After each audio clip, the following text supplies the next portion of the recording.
ಎಲ್ಲರಿಗೂ ನಮಸ್ಕಾರ. Welcome to my channel. ಈ ವಿಡಿಯೋ ನಾನು ಯಾವ ರೀತಿಯಾಗಿ ಕೆಸೆಟ್ ಎಕ್ಸಾಮ್ನ ಕ್ಲಿಯರ್ ಮಾಡಿಕೊಂಡೆ ಆ್ಯಂಡ್ ನನ್ನ ಒಂದು ಎಕ್ಸಾಮ್ ಪ್ರಿಪ್ರೇಷನ್ ಹೇಗಿತ್ತು ಅಂತ ಈ ವಿಡಿಯೋದಲ್ಲಿ ಕಂಪ್ಲೀಟ್ ಡೀಟೇಲ್ಸ್ನ ಶೇರ್ ಮಾಡ್ಕೋತಾ ಇದ್ದೀನಿ. ವಿಡಿಯೋನ ಕೊನೆ ತನಕ ನೋಡಿ. ವಿಡಿಯೋ ಮಾಡ್ತಾ ಇರೋ ಉದ್ದೇಶ ಇಷ್ಟೇ. ನಾನು ನನ್ನ ಎಕ್ಸಾಮ್ ಪ್ರಿಪ್ರೇಷನ್ನ ಸ್ಟಾರ್ಟ್ ಮಾಡ್ಕೊಂಡಾಗ ನನಗೆ ಗೈಡೆನ್ಸ್ ಅಂತ ಯಾರೂ ಇರಲಿಲ್ಲ ಆ್ಯಂಡ್ ಎಷ್ಟೊಂದು ಡೌಟ್ಸ್ ಬರ್ತಾಯಿತ್ತು. ಅದನ್ನು ಕ್ಲಿಯರ್ ಮಾಡೋದಕ್ಕೂ ಯಾರೂ ಇರಲಿಲ್ಲ. ಸೊ ಇದೇ ರೀತಿಯಾಗಿ ನಿಮಗೂ ನಿಮ್ಮ ಒಂದು ಕೆಸೆಟ್ ಎಕ್ಸಾಮ್ ಪ್ರಿಪ್ರೇಷನ್ನ ನೀವು ಸ್ಟಾರ್ಟ್ ಮಾಡಿದ್ದೀರಾ ಅಂದರೆ ನಿಮಗೂ ಖಂಡಿತವಾಗ್ಲೂ ನನಗೆ ಯಾವುದೆಲ್ಲ ಡೌಟ್ಸ್ ಬಂದಿರುತ್ತೋ ಅದೇ ಡೌಟ್ಸ್ ನಿಮಗೂ ಇರುತ್ತೆ. ಡೌಟ್ ಕ್ಲಿಯರಿಂಗ್ ಸೆಷನ್ ಅಂತಲೇ ಹೇಳ್ಬೋದು ಇದು.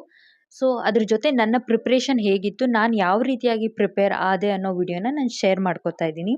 ನಾನು ಎಕ್ಸಾಮ್ ಪ್ರಿಪರೇಷನ್ನ ಯಾವಾಗ ಸ್ಟಾರ್ಟ್ ಮಾಡಿದ್ದು ಅಂದರೆ ಏನು ಎಕ್ಸಾಮ್ ನೋಟಿಫಿಕೇಷನ್ ಆಯಿತು 2025 ಅಲ್ವಾ, ಆಗ ನನ್ನ ಎಕ್ಸಾಮ್ ಪ್ರಿಪರೇಷನ್ನ ನಾನು ಅವತ್ತು ಸ್ಟಾರ್ಟ್ ಮಾಡ್ತೀನಿ ಸೀರಿಯಸ್ ಆಗಿ.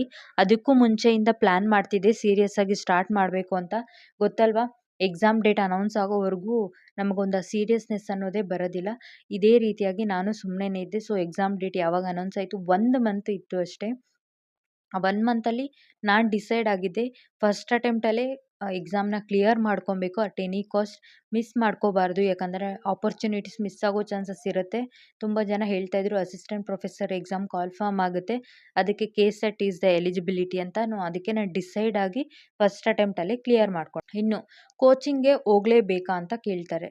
ನಿಮ್ಮ ಒಂದು ಡೌಟ್ ಇರುತ್ತೆ, ಕೋಚಿಂಗ್ ಹೋದ್ರೇ ಎಕ್ಸಾಮ್ ಕ್ಲಿಯರ್ ಆಗೋದು, ಹಾಗೆ ಎಕ್ಸಾಮ್ನ ಕ್ಲಿಯರ್ ಮಾಡ್ಕೊಳ್ಳೋದಕ್ಕಾಗಲ್ವಾ ಅಂತಂದರೆ ಹಾಗೇನಿಲ್ಲ. ನಿಮಗೆ ಅಫೋರ್ಡ್ ಮಾಡೋಕ್ಕಾಗುತ್ತೆ, ನಿಮ್ಮ ಕೈಲಿ ಓದೋದಕ್ಕಾಗಲ್ಲ, ಯಾರಾದರೂ ಗೈಡೆನ್ಸ್ ಬೇಕು, ನಿಮಗೆ ಕ್ಲಾಸಸ್ ಅಟೆಂಡ್ ಮಾಡಲೇಬೇಕು ಅಂತಂದರೆ ನೀವು ಕೋಚಿಂಗ್ನ ಸೇರ್ಕೋಬೋದು. ಇಲ್ಲ ಅಂದರೆ ನೀವೇ ಓನಾಗಿ ಪ್ಲ್ಯಾನ್ ಮಾಡಿಕೊಂಡು ನಿಮ್ಮ ಒಂದು ಎಕ್ಸಾಮ್ ಪ್ರಿಪರೇಷನ್ನ ಸ್ಟಾರ್ಟ್ ಮಾಡ್ಕೋಬೋದು. ನಾನು ಯಾವ ರೀತಿಯಾಗಿ ಎಕ್ಸಾಮ್ ಪ್ರಿಪರೇಷನ್ನ ಸ್ಟಾರ್ಟ್ ಮಾಡ್ಕೊಂಡೆ ಅಂದರೆ, ಫಸ್ಟು ನೀವು ಯಾವುದೇ ಒಂದು ಎಕ್ಸಾಮ್ನ ಪ್ರಿಪೇರ್ ಆಗಲಿ, ಫಸ್ಟ್ ಏನು ಮಾಡಬೇಕು, ಸಿಲೆಬಸ್ ಕಾಪಿ ಇಂಪಾರ್ಟೆಂಟ್. ಯಾಕಂತಂದರೆ ಅದೇ ನಮಗೆ ಗೈಡೆನ್ಸ್ ಥರ. ಸೊ ಫಸ್ಟ್ ನಾನು ಏನು ಮಾಡಿದೆ ಅಂದರೆ ಪೇಪರ್ 1 ಆ್ಯಂಡ್ ಪೇಪರ್ 2 ಎರಡೂ ಪೇಪರ್ನ ಸಿಲೆಬಸ್ನ ಪ್ರಿಂಟೌಟ್ ತೊಗೊಂಡೆ. ಪ್ರಿಂಟೌಟ್ ತೊಗೊಳಕ್ಕಾಗಿಲ್ಲ ಅಂದರೆ ನೀವೇನು ಮಾಡ್ಬೋದಂದರೆ ಒಂದು ಬುಕ್ಕಲ್ಲಿ ಕಂಪ್ಲೀಟ್ ಸಿಲೆಬಸ್ನ ನೀವು ಬರೆದು ಇಟ್ಕೋಬೇಕಾಗುತ್ತೆ. ಸೊ ಬರೆಯೋದ್ರಿಂದ ಏನೆಲ್ಲ ಬೆನಿಫಿಟ್ಸ್ ಅಂತಂದರೆ ನಿಮ್ಗೊಂದು ಐಡಿಯಾ ಸಿಗುತ್ತೆ ಯಾವ್ಯಾವ ಯೂನಿಟಲ್ಲಿ ಯಾವುದೆಲ್ಲ ಟಾಪಿಕ್ಸ್ ಇದ್ದಾವೆ ಅಂತ. ಇದರಿಂದ ಇನ್ನೊಂದು ನಿಮ್ಗೊಂದು ಐಡಿಯಾ ಸಿಗುತ್ತೆ ಸೊ ಯಾವುದೆಲ್ಲ ಟಾಪಿಕ್ಸ್ ಇದೆ ಅಂತ.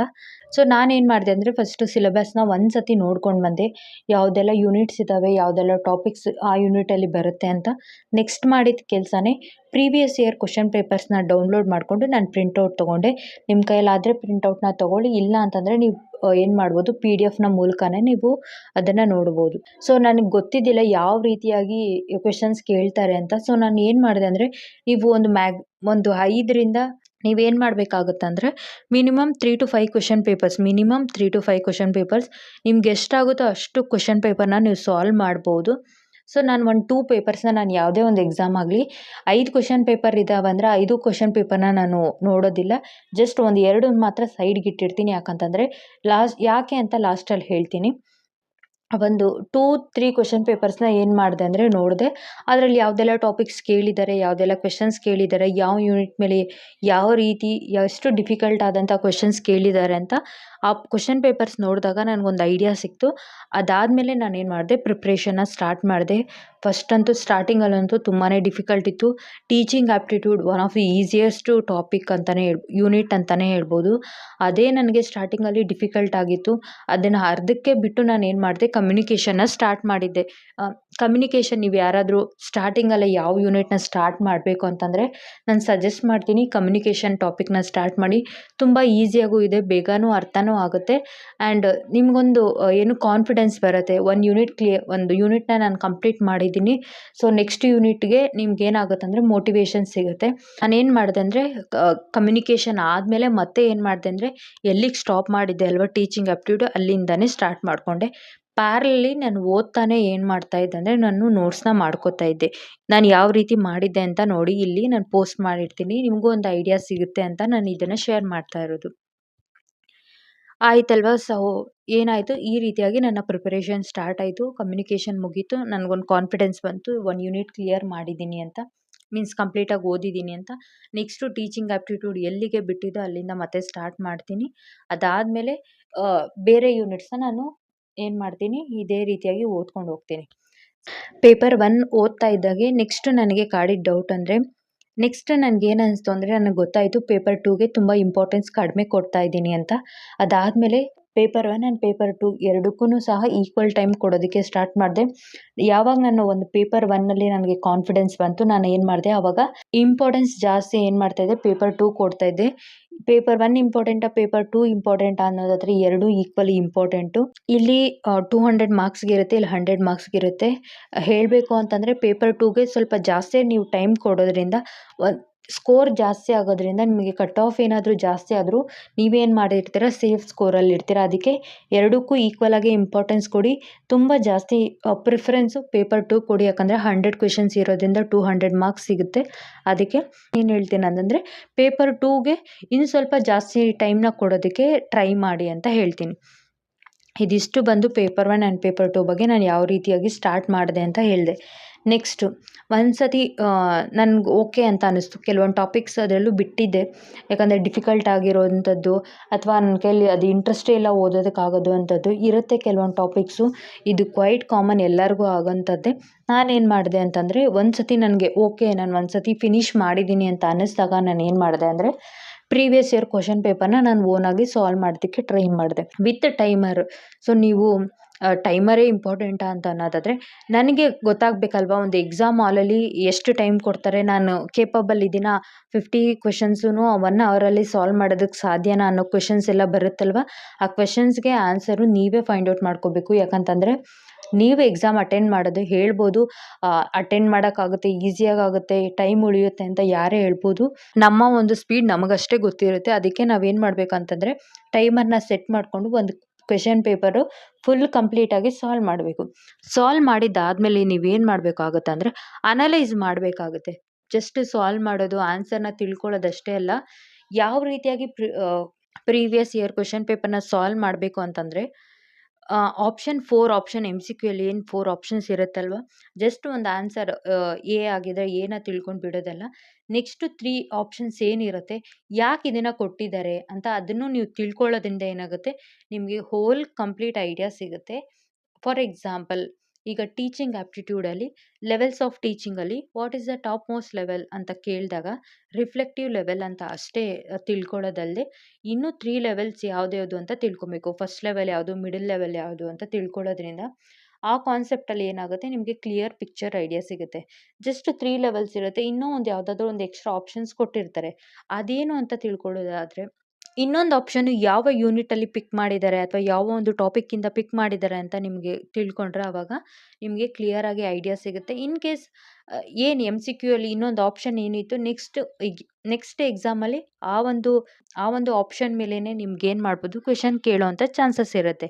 ಅದಕ್ಕೆ ನೀವು ಈ ರೀತಿಯಾಗಿ ಕ್ವೆಶನ್ ಪೇಪರ್ನ ಸಾಲ್ವ್ ಮಾಡೋದು ಬೆಸ್ಟ್ ಅಂತ ಹೇಳ್ತೀನಿ. ಈ ರೀತಿಯಾಗಿ ಪ್ರಿಪೇರ್ ಆಗೋದ್ರಿಂದ ನಿಮಗೆ 100% ಏನು ಕಾನ್ಫಿಡೆನ್ಸ್ ಬರುತ್ತೆ ಆ ಟಾಪಿಕ್ ಮೇಲೆ. ಆ್ಯಂಡ್ ನೀವು ನಿಮಗೆ ಒಂದು ಕಾನ್ಫಿಡೆನ್ಸ್ ಇರುತ್ತೆ, ಯಾವುದೇ ರೀತಿಯಾಗಿ ಎಷ್ಟೇ ಡಿಫಿಕಲ್ಟ್ ಕ್ವೆಶನ್ಸ್ ಕೇಳಿದ್ರು ನಾನು ಈ ಯೂನಿಟಲ್ಲಿ ನಾನು ಅಟೆಂಡ್ ಮಾಡ್ತೀನಿ ಅಂತ ಕಾನ್ಫಿಡೆನ್ಸ್ ಬರುತ್ತೆ. ಈ ರೀತಿಯಾಗಿ ಕ್ವೆಶನ್ ಪೇಪರ್ನ ನಾನು ಸಾಲ್ವ್ ಮಾಡ್ತಾಯಿದ್ದೆ. ಇದು ಹಾನೆಸ್ಟಾಗಿ ನಾನು ಹೇಳ್ತಾ ಇರೋದು. ಈ ರೀತಿಯಾಗಿ ನಾನು ಕ್ವೆಶನ್ ಪೇಪರ್ನ ಸಾಲ್ವ್ ಮಾಡ್ತಾಯಿದ್ದೆ. ನಾನು maximum more than 7 to 8 question papers ನನ್ನ ಹತ್ರ ಇತ್ತು. ನೀವು ಬೇಕಾದರೆ ಸಾಧ್ಯ ಆದರೆ ನೀವು ಅಷ್ಟು ಕ್ವೆಶನ್ ಪೇಪರ್ನ ಪ್ರಿಂಟೌಟ್ ತೊಗೊಳ್ಳಿ ಅಥವಾ PDF ಮೂಲಕನೇ ನೀವು ಸಾಲ್ವ್ ಮಾಡಿ. ಇನ್ನು ನಾನು ಎಷ್ಟು ಅವರ್ ಓದ್ತಿದ್ದೆ, ಯಾವ ರೀತಿಯಾಗಿ ಓದ್ತಿದ್ದೆ ಅಂತ ಹೇಳೋದಾದರೆ ಫಸ್ಟ್ ಮಾರ್ನಿಂಗು ಕೆಲವೊಂದು ಟೈಮ್ ಪೇಪರ್ 1ಇಂದ ಸ್ಟಾರ್ಟ್ ಮಾಡ್ತಾಯಿದ್ದೆ, ಇಲ್ಲಾಂದರೆ ಪೇಪರ್ 2ನ ಸ್ಟಾರ್ಟ್ ಮಾಡ್ತಾಯಿದ್ದೆ. ಅದಕ್ಕೂ ಮುಂಚೆ ಏನು ಮಾಡ್ತಿದ್ದೆ ಅಂದರೆ speed maths, addition and subtraction ಇದೆಲ್ಲ ಫಾಸ್ಟಾಗಿ ಪ್ರಾಕ್ಟೀಸ್ ಮಾಡೋದಾಗಿರ್ಬೋದು. ಮತ್ತು ಕೆಲವೊಂದು ಮ್ಯಾಥಮೆಟಿಕಲ್ ರೀಸ್ನಿಂಗು, ಲಾಜಿಕಲ್ ರೀಸ್ನಿಂಗಲ್ಲಿ ಸಾಲ್ವ್ ಮಾಡ್ತಾಯಿದ್ದೆ ಕ್ವೆಶನ್ಸು. ಯಾಕಂತಂದರೆ ಒಂದೊಂದು ಟಾಪಿಕ್ನ ಒಂದೊಂದು ಡೇ ನಾನು ಏನು ಮಾಡ್ತಾಯಿದ್ದೆ ಫಿಕ್ಸ್ ಆಗಿ ಏನು ಮಾಡ್ತಾಯಿದ್ದೆ ಅಂದರೆ ಆ ಟಾಪಿಕ್ನ ಕ್ಲಿಯರ್ ಮಾಡಿಕೊಂಡು ಪ್ರೀವಿಯಸ್ ಇಯರ್ ಕ್ವೆಶನ್ ಪೇಪರಲ್ಲಿ ಏನಾದರೂ ಆ ಟಾಪಿಕಲ್ಲಿ ಕೇಳಿದರೆ ಅದನ್ನು ಸಾಲ್ವ್ ಮಾಡೋದಕ್ಕೆ ಟ್ರೈ ಮಾಡ್ತಾಯಿದ್ದೆ. ಇಲ್ಲ ಅಂದರೆ ಏನು ಮಾಡ್ತಾಯಿದ್ದೆ ಅಂದರೆ ಯೂನಿಟಲ್ಲಿ ಎಲ್ಲ ಟಾಪಿಕ್ಸು ಕವರ್ ಆದಮೇಲೆ ಏನು ಮಾಡ್ತಾಯಿದ್ದೆ ಅಂದರೆ ಸೇಮ್ MCQಸ್ನ ನಾನು ಏನು ಮಾಡ್ತಾಯಿದ್ದೆ ಮಾಕ್ ಟೆಸ್ಟ್ ಥರ ತೊಗೋತಾಯಿದ್ದೆ. ಈ ರೀತಿಯಾಗಿ ಯಾಕೆ ಡೈಲಿ ಪ್ರಾಕ್ಟೀಸ್ ಮಾಡಬೇಕು ಲಾಜಿಕಲ್ ಮತ್ತು ಮ್ಯಾಥಮೆಟಿಕಲ್ ಅಂತಂದರೆ ಅದು ಒಂದಿನ ಅಂತ ಕಲಿಯೋವಂಥದ್ದು ಮತ್ತು ಬಿಡುವಂಥದ್ದಲ್ಲ, ಅದು ಡೈಲಿ ಪ್ರಾಕ್ಟೀಸ್ ಇರೋದ್ರಿಂದನೇ. ಸೊ ನೀವು ಈಸಿಯಾಗಿ ಏನು ಮಾಡ್ಬೋದು, ತುಂಬ ಬೇಗ ಏನು ಮಾಡ್ಬೋದಾಗುತ್ತೆ ಕ್ವೆಶನ್ನ ಸಾಲ್ವ್ ಮಾಡ್ಬೋದಾಗುತ್ತೆ. ಇಲ್ಲ ಅಂತಂದರೆ ಜಸ್ಟ್ ಒಂದಿನ ಓದಿ ನಾನು ಸಾಲ್ವ್ ಮಾಡ್ತೀನಂದರೆ ಇದು ಇಂಪಾಸಿಬಲ್. ಡೈಲಿ ಟಚ್ ಇರಬೇಕು, ಅಟ್ಲೀಸ್ಟ್ ಆ ಕ್ವೆಶನ್ಸ್ನ ಸಾಲ್ವ್ ಮಾಡೋದಾಗಿರಲಿ ಅಡಿಷನ್ ಸಬ್ಟ್ರಾಕ್ಷನ್ ಇದೆಲ್ಲ ಸ್ಪೀಡ್ ಇನ್ಕ್ರೀಸ್ ಮಾಡ್ಕೊಳ್ಳೋದಕ್ಕೋಸ್ಕರ ಡೈಲಿ ಪ್ರಾಕ್ಟೀಸ್ ಮಾಡಿ ಅಂತ ನಿಮಗೂ ಸಹ ಸಜೆಸ್ಟ್ ಮಾಡ್ತೀನಿ. ಇನ್ನು ಐ ಸಿ ಟಿಗೆ ಬಂದರೆ ಐ ಸಿ ಟಿನೂ ಅಷ್ಟೇ ಒಂದೇ ದಿನ ತಿಳ್ಕೊಂಡು ಬಿಟ್ಟರೆ ಅದು ಲಾಂಗ್ ಟರ್ಮ್ ಮೆಮೊರಿಯಲ್ಲಿ ನೆನಪಿರೋದಿಲ್ಲ. ಐ ಸಿ ಟಿಯಲ್ಲಿ ಏನಾಗುತ್ತೆ ಅಂದರೆ ಅಪ್ಲಿಕೇಶನ್ ಲೆವೆಲಲ್ಲಿ ಕ್ವಶನ್ಸ್ ಕೇಳೋದ್ರಿಂದ ಏನಾಗುತ್ತೆ, ಆ ಟಾಪಿಕ್ ಮೇಲೆ ನಿಮಗೆ ಒಂದು ಹಿಡಿತ ಇರಬೇಕು. ಅದಕ್ಕೆ ಜಸ್ಟ್ ಡೈಲಿ ಫುಲ್ ಫಾರ್ಮ್ಸು, ಅಬ್ರಿವೇಷನ್ಸು ಏನಿರುತ್ತಲ್ವ ಅದನ್ನು ಡೈಲಿ ನೋಡೋದ್ರಿಂದ ಮತ್ತು ಡಿಫ್ರೆಂಟ್ ಲೆವೆಲ್ಸ್ ಆಫ್ ಇದರಲ್ಲೇ ತುಂಬ ಟಾಪಿಕ್ಸ್ ಬರ್ತವೆ ಐ ಸಿ ಟಿಯಲ್ಲಿ. ಅದನ್ನು ಇಮೇಲ್ ಆಗಿರ್ಬೋದು, ಫುಲ್ ಫಾರ್ಮ್ಸ್ ಆಗಿರ್ಬೋದು, ಮತ್ತು ಜನ್ರೇಷನ್ಸ್ ಆಫ್ ಕಂಪ್ಯೂಟರ್ ಆಗಿರ್ಬೋದು, sizes, different types of computer, ಈ ರೀತಿಯಾಗಿ ತುಂಬ ಟಾಪಿಕ್ಸ್ ಇರೋದ್ರಿಂದ ಡೈಲಿ ನಾನು ಏನು ಮಾಡ್ತಿದ್ದೆ ಅಂದರೆ ಯೂಶ್ವಲಿ ಆಫ್ಟರ್ನೂನ್ ಟೈಮ್ ಅಷ್ಟೊಂದು ಇಂಟ್ರೆಸ್ಟ್ ಇರ್ತಾ ಇದ್ದಿಲ್ಲ ಓದೋದಕ್ಕೆ. ಆಗ ಏನು ಮಾಡ್ತಿದ್ದೆ ಅಂದರೆ ಈ ಒಂದು ಐ ಸಿ ಟಿನ ಸಾಲ್ವ್ ಮಾಡೋದಕ್ಕೆ ಟ್ರೈ ಮಾಡ್ತಾಯಿದ್ದೆ. ಇಲ್ಲಾಂದರೆ ಏನು ಡೇಟಾ ಇಂಟರ್ಪ್ರಿಟೇಷನ್ ಇರುತ್ತಲ್ವ ಆ ಕ್ವೆಶನ್ಸ್ನ ಸಾಲ್ವ್ ಮಾಡೋದಕ್ಕೆ ಟ್ರೈ ಮಾಡ್ತಾಯಿದ್ದೆ. ಸೊ ಡೈಲಿ ಪ್ರಾಕ್ಟೀಸ್ ಮಾಡೋದ್ರಿಂದ ಆ ಒಂದು ಟಾಪಿಕ್ ಮೇಲೆ ನಮಗೊಂದು ಹಿಡಿತ ಇರುತ್ತೆ ಆ್ಯಂಡ್ ವೆಲ್ ವರ್ಸ್ಡ್ ಆಗಿರ್ತೀರ ಆ ಟಾಪಿಕ್ ಮೇಲೆ ಅಂತ ನಾನೇನು ಮಾಡ್ತಾಯಿದ್ದೆ ಅಂದರೆ ಈ ಟಾಪಿಕ್ಸ್ನ ಆಫ್ಟರ್ನೂನ್ಗೆ ಇಡ್ತಾಯಿದ್ದೆ. ನೆಕ್ಸ್ಟ್ ಇನ್ನು ಈವ್ನಿಂಗ್ ಏನಾಗ್ತಿತ್ತು ಅಂದರೆ ಪೇಪರ್ 1 ಅಥವಾ ಪೇಪರ್ 2ನ ನಾನು ಏನು ಮಾಡ್ತಾಯಿದ್ದೆ, ಫೋಕಸ್ ಮಾಡ್ತಾಯಿದ್ದೆ. ಯೂಶ್ವಲಾಗಿ ನಾನು ಪೇಪರ್ 2ನ ಏನು ಮಾಡ್ತಿದ್ದೆ ಅಂದರೆ ಈವ್ನಿಂಗ್ಸು ಪ್ರಿಫರ್ ಮಾಡ್ತಾಯಿದ್ದೆ. ಇದು ನನ್ನ ಒಂದು ಸ್ಟಡಿ ಡೈಲಿ ರೋಟೀನ್ ಆಗಿರ್ತಾಯಿತ್ತು. ಕಂಪ್ಲೀಟ್ ಒಂದು 30 ಡೇಸ್ ಇದೇ ಇರ್ತಾಯಿತ್ತು. ಇದ್ರ ಮಧ್ಯೆ ಕಾನ್ವೊಕೇಷನ್ ಎಲ್ಲ ಇದ್ದಿದ್ದರಿಂದ ಒಂದು 2 ದಿನ 3 ದಿನ ಮಿಸ್ ಆಯಿತು ಅಷ್ಟೇ. ಬಿಟ್ಟರೆ ಇದು ನನ್ನ ಕಂಪ್ಲೀಟ್ ರೋಟೀನ್ ಆಗಿರ್ತಾಯಿತ್ತು. ಆ್ಯಂಡ್ ಆಲ್ಸೋ ಇದ್ರ ಮಧ್ಯೆ ನೀವೇನು ಮಾಡಬೇಕಂತಂದರೆ ಯಾವ್ಯಾವೆಲ್ಲ ಟಾಪಿಕ್ ಓದ್ತಿರಲ್ವ ಆ ಯೂನಿಟ್ ನೀವೇನು ಮಾಡಬೇಕಾಗುತ್ತೆ, ನೋಟ್ಸ್ನ ಹಾಗೆ ಪ್ರಿಪೇರ್ ಮಾಡ್ಕೋಬೇಕಾಗತ್ತೆ. ಕೆಲವೊಂದಷ್ಟು ಟಾಪಿಕ್ ಮೇಲೆ ನಾನು ನೋಟ್ಸ್ ಪ್ರಿಪೇರ್ ಮಾಡ್ಕೊಳೋದಕ್ಕಾಗಲಿ, ಯಾಕಂದರೆ ಒಂದೇ ಮಂತಲ್ಲಿ ಪೇಪರ್ 1 ಆ್ಯಂಡ್ ಪೇಪರ್ 2 ಎರಡೂ ಸಬ್ಜೆಕ್ಟು ನೋಟ್ಸ್ ಮಾಡೋದಕ್ಕೆ ಸ್ವಲ್ಪ ಕಷ್ಟ ಆಯಿತು. ಬಟ್ ಆದರೂ ನನಗೆ ಯಾವುದೆಲ್ಲ ಟಾಪಿಕ್ಸ್ ಬೇಕಾಗಿತ್ತು ಅದನ್ನು ಮಾಡ್ಕೊಂಡಿದ್ದೆ. ಇದರಿಂದ ನನಗೇನು ಬೆನಿಫಿಟ್ ಆಯಿತು ಅಂದರೆ ಎಕ್ಸಾಮ್ ಹಿಂದಿನ ದಿನ ರಿವಿಷನ್ ಮಾಡೋದಕ್ಕೆ ತುಂಬಾ ಹೆಲ್ಪ್ಫುಲ್ ಆಯಿತು. ಅದಕ್ಕೆ ನಾನು ಸಜೆಸ್ಟ್ ಮಾಡ್ತೀನಿ ನಿಮಗೂ ಅಷ್ಟೇ, ಯಾರೆಲ್ಲ ಓದ್ತಾ ಇದ್ದೀರಾ ಸಾಕಷ್ಟು ಸಮಯ ಇದೆ ಈಗಲೂ, ನೀವೇನು ಮಾಡಿ ಅಂದರೆ ನೋಟ್ಸ್ನ ಪ್ರಿಪೇರ್ ಮಾಡ್ಕೊಳ್ಳೋದಕ್ಕೆ ಟ್ರೈ ಮಾಡಿ. ಇಲ್ಲ ನಮಗೆ ನೋಟ್ಸ್ ಮಾಡೋದಕ್ಕೆ ಇಷ್ಟ ಆಗೋಲ್ಲ, ನಮಗೆ ಅದಕ್ಕೆ ತುಂಬ ಕಷ್ಟ ಆಗುತ್ತೆ, ಡಿಫಿಕಲ್ಟ್ ಆಗುತ್ತೆ ಅಂತಂದರೆ ನೀವೇನು ಮಾಡ್ಬೋದು ಅಂದರೆ ಒಂದು ಸಪ್ರೇಟ್ ಬುಕ್ ಇಟ್ಟು ಏನು ಮಾಡ್ಬೋದು ಅಂದರೆ ಏನು ಮಾಡ್ತೀರಾ ಅಂದರೆ ಒಂದು unit, for example teaching aptitude unit levels of teaching ಅಂತ ಬರೀರಿ. ನೆಕ್ಸ್ಟ್ ಅದರ ಒಂದು 3 ಲೆವೆಲ್ಸ್ನ ನೆನ್ಪಿಟ್ಕೊಳ್ಳೋ 3 ಲೆವೆಲ್ಸ್, ಅದಕ್ಕೆ ಒಂದು ಎಕ್ಸಾಂಪಲ್ಸ್ನ ಬರ್ಕೊಳ್ಳಿ. ನೆಕ್ಸ್ಟ್ ಏನು ಮಾಡ್ತೀರಾ ಅಂದರೆ ಬ್ಲೂಮ್ಸ್ ಟ್ಯಾಕ್ಸಾನಮಿ ಯಾವುದೆಲ್ಲ 5-6 ಲೆವೆಲ್ಸ್ ಇರುತ್ತೆ ಅದನ್ನು ಬರ್ಕೊಳ್ಳಿ. ಯಾರು ಬ್ಲೂಮ್ಸು ಯಾವಾಗ ಈ ಒಂದು ಟಾಪಿಕ್ನ ಇಂಟ್ರೊಡ್ಯೂಸ್ ಮಾಡಿದ್ರು ಜಸ್ಟ್ ಬೇಸಿಕ್ಕಾಗಿ ಬರ್ಕೊಂಡೋಗಿ, ನಿಮಗೊಂದು ಕ್ಲಾರಿಟಿ ಸಿಗುತ್ತೆ. ಇದನ್ನು ಬರೆಯೋದ್ರಿಂದ ಈ ಟಾಪಿಕ್ಸ್ ಎಲ್ಲ ನೀವು ಕವರ್ ಮಾಡಿದ್ದೀರಾ, ಸೊ ಈಸಿ ಆಗುತ್ತೆ ಲಾಸ್ಟಲ್ಲಿ. ನೆಕ್ಸ್ಟ್ ಇನ್ನು ಬುಕ್ಸ್ಗೆ ಬರೋದಾದರೆ ನಾನು ಕಂಪ್ಲೀಟ್ ವಿಡಿಯೋನ ನಾನು ಯಾವುದೆಲ್ಲ ಬುಕ್ಸ್ನ ರೆಫರ್ ಮಾಡಿದೆ ಅನ್ನೋ ಕಂಪ್ಲೀಟ್ ಪೇಪರ್ 1 ಆ್ಯಂಡ್ ಪೇಪರ್ 2 ಎರಡೂ ವಿಡಿಯೋನ ನಾನು ಆಲ್ರೆಡಿ ಪೋಸ್ಟ್ ಮಾಡಿದ್ದೀನಿ. ನಿಮ್ಗೆ ಬೇಕಂದರೆ ಡಿಸ್ಕ್ರಿಪ್ಷನಲ್ಲಿ ನಾನು ಲಿಂಕ್ನ ಕೊಟ್ಟಿರ್ತೀನಿ, ನೀವು ಒಂದು ಸತಿ ಹೋಗಿ ಚೆಕ್ಔಟ್ ಮಾಡ್ಬೋದು. ಇನ್ನು ನೆಕ್ಸ್ಟು ಒಂದು ಕ್ವೆಶನ್ ಇರುತ್ತೆ, ಕ್ವೆಶನ್ ಪೇಪರ್ಸ್ನ ಫಸ್ಟೇ ಸಾಲ್ವ್ ಮಾಡಬೇಕಾ ಅಥವಾ ಒಂದು ಸತಿ ಸಿಲೆಬಸ್ ಎಲ್ಲ ಓದಿದ್ದಾದಮೇಲೆ ನೀವು ಸಾಲ್ವ್ ಮಾಡಬೇಕಾ ಅನ್ನೋ ಡೌಟ್ ಇರುತ್ತೆ. ನಾನೇನು ಮಾಡಿದೆ ಅಂತ ನಿಮ್ಗೆ ಆಲ್ರೆಡಿ ಹೇಳಿದ್ದೀನಿ. ಒಂದು 2 ಪೇಪರ್ಸ್ ಅಥವಾ 3 ಪೇಪರ್ಸ್ನ ನಾನು ಒಂದು ಸತಿ ನೋಡ್ಕೊಂಡು ಬಂದೆ. ನೆಕ್ಸ್ಟ್ ಏನು ಮಾಡಿದೆ ಅಂತಂದರೆ ಒಂದು ಸತಿ ಸಿಲೆಬಸ್ ಎಲ್ಲ ಮುಗಿದಾದ್ಮೇಲೆ ನಾನು ಸಪ್ರೇಟಾಗಿ ಸಾಲ್ವ್ ಮಾಡದೇ ಇರೋವಂಥ ಪೇಪರ್ ಅಥವಾ ನೋಡ್ದೇ ಇರೋವಂಥ ಪೇಪರ್ನ ನಾನು ಏನು ಮಾಡಿದೆ ಅಂದರೆ ಮಾಕ್ ಟೆಸ್ಟ್ ಥರ ತೊಗೊಂಡು ನಾನೇನು ಮಾಡಿದೆ ಆ ಪೇಪರ್ಸ್ನ ಸಾಲ್ವ್ ಮಾಡಿದೆ. ನೀವು ಈ ರೀತಿಯಾಗಿ ಮಾಡ್ಬೋದು. ಐ ಥಿಂಕ್ ಇದು ಬೆಸ್ಟ್ ಅಂತಲೇ ಅನಿಸುತ್ತೆ. ಯಾಕಂದರೆ ನಿಮಗೆ ಫಸ್ಟು ಕ್ಲಾರಿಟಿ ಬೇಕಾಗುತ್ತೆ ಯಾವೆಲ್ಲ ಟಾಪಿಕ್ಸ್ನ ಕೇಳ್ತಾರೆ ಅಂತ. ನೆಕ್ಸ್ಟ್ ನಿಮಗೆ ಯಾವ ಥರ ಕ್ಲಾರಿಟಿ ಬೇಕಂದರೆ ನಾನು ಓದಿರೋದು ಸಫಿಷಿಯೆಂಟ್ ಇದೆಯಾ ಅಥವಾ ನನ್ನ ಕೈಯಲ್ಲಿ ಸಾಲ್ವ್ ಮಾಡೋಕ್ಕಾಗುತ್ತಾ, ಒಂದು ಕಾನ್ಫಿಡೆನ್ಸ್ ಬೇಕಾಗುತ್ತೆ. ನೀವು ಮಾಕ್ ಟೆಸ್ಟ್ನ ತೊಗೊಳ್ಳೋದ್ರಿಂದ ಏನಾಗುತ್ತೆ, ಆ ಕಾನ್ಫಿಡೆನ್ಸ್ ಸಿಗುತ್ತೆ.